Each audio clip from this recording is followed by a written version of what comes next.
So, when you think of Iran's military might, what's the first thing that pops into your head? Missiles, maybe? Its navy in the Persian Gulf?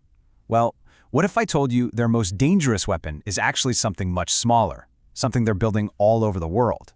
Today, we're going to dig into the global reach of Iran's UAV army, based on a report from the Alma Research and Education Center, and trust me, the story is way bigger and a lot closer to home than you probably think. You know, usually, when we hear about Iranian drones, we picture conflicts in places like Syria or Yemen. It feels like a regional thing, right? Something contained to the Middle East. But the whole point of the report we're looking at is that this assumption is just wrong. Dangerously wrong. This is a truly global issue now. And this picture? This says it all. This is an Iranian-made Mohajer 6 drone. But just look at where it is. This photo wasn't taken in the Middle East. Nope. This was snapped in Venezuela. We're talking thousands of miles from Iran and smack dab in America's strategic backyard. All right, so our first section is going to tackle this head-on, the global reach. Let's really explore why this is a threat that goes way, way beyond the Middle East. The report has this one line that just perfectly captures the new reality. What goes on in the Middle East doesn't stay in the Middle East. And that's not just some catchy phrase, right? It's a huge signal that the spread of this drone technology has basically erased the old maps we used to rely on. So what does that actually mean? Well, here's the scary part. That same Mohajer 6 drone we just saw, it has a range of about 2,000 kilometers.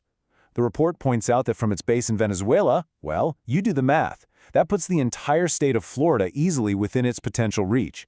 It's a pretty jarring example of how a weapon made for one region can suddenly become a direct threat thousands of miles away.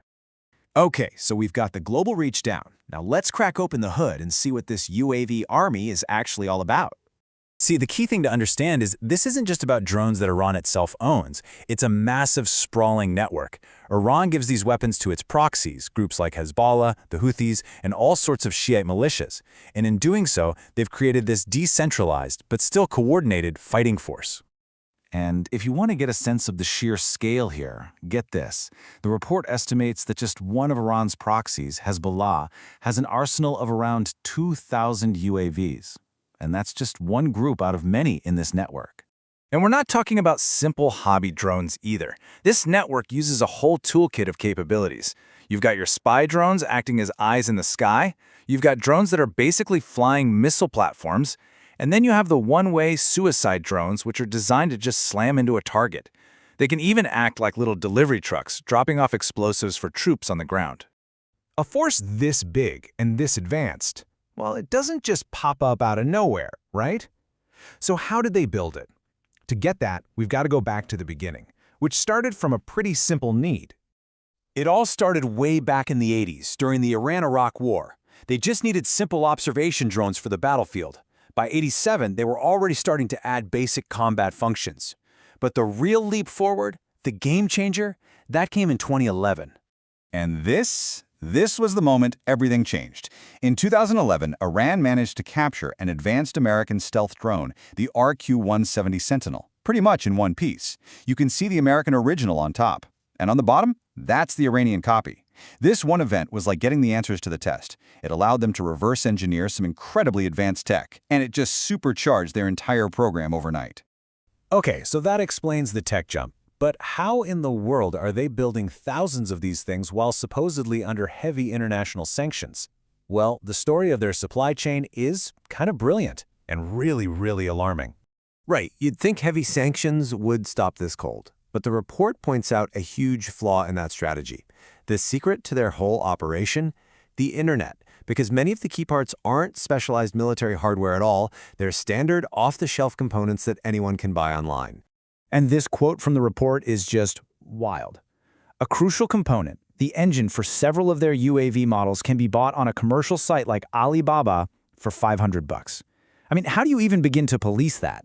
So they basically perfected this system. First, agents in Western countries buy these standard parts online. Then the parts get shipped, sometimes using diplomatic mail to sneak past inspections.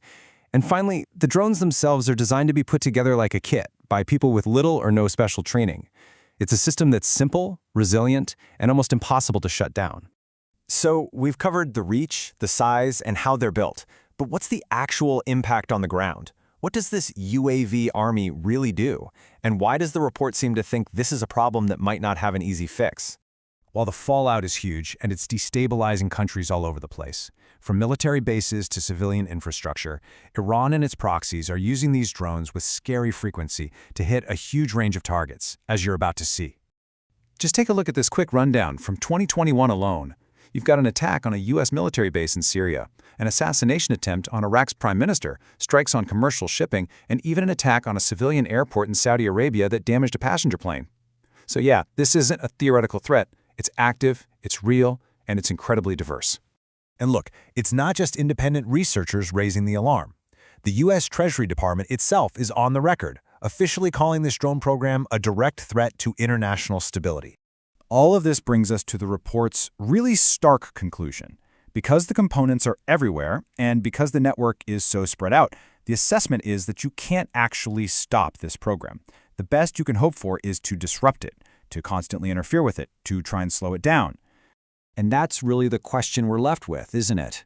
When your opponent can build advanced weapons from parts bought on the internet and then assemble them anywhere in the world, how do you defend against a threat that's literally everywhere and built from practically anything? It completely changes the game, and it's the core challenge this drone army presents to the entire world.